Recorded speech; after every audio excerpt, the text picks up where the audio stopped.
like with these wildfires recently, it's got all of us thinking about, you know, what really matters in life, like our possessions, about community, Mm-hmm. about Mm-hmm.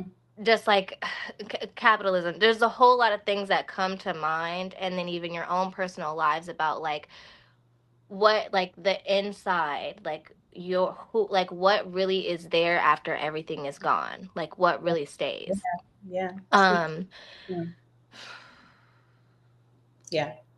and then of course the main part, which I said we can like dive into this, but the main thing that this makes me think of, because right now, to speak specifically about what's going on in LA, we have the fires of, like, of course, the communities that the celebrities live in that we're hearing about, and then we also have the one of the first, I heard it was one of the first Black communities in LA that a lot of Black people own land in. What was that? Altadena.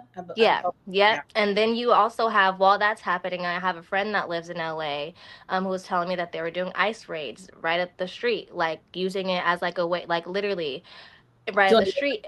Huh? They're doing what? Ice raids, ICE. So like ice. they're, I got you. Yeah. Yeah. yeah, right while the fires are happening. And so there's people in their homes that are seeing this happening over here, but then also being like, oh my God, like having to connect with their community. Like, what street are they on? Do we need to, like, you know, like, so, but then there's like, then you Taking go that on as an social media. opportunity because they know Huh? people's attention is somewhere else, so it's a perfect time. Exactly, Right. exactly. But then you go on social media, and like even me, like the most I can do is like share a post and send a prayer, but then also like then there's something else that I want to share. Then you're like scrolling and you see like someone's going shopping. Like it just seems so dystopian. And I wish that when like big things happen that almost everybody's world kind of stops a little bit to give it the proper attention every time.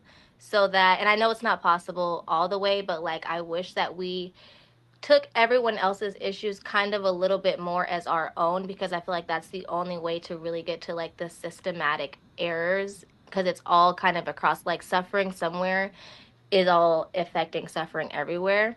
Yes. Whether it's like all the way in Gaza or like right up the street, or like everybody's problems is our problems. Maybe that's just how I feel, Yes. but it's like we need to be a lot more empathetic, a lot less like, oh, they're different like race, they're a different age, they're a different ethnicity, or like they live in another nation, or Different social that's not my problem. class. Like, yes, it is, because at the end of the day, boo, Yeah. they're It's coming for all of impacting us. humanity.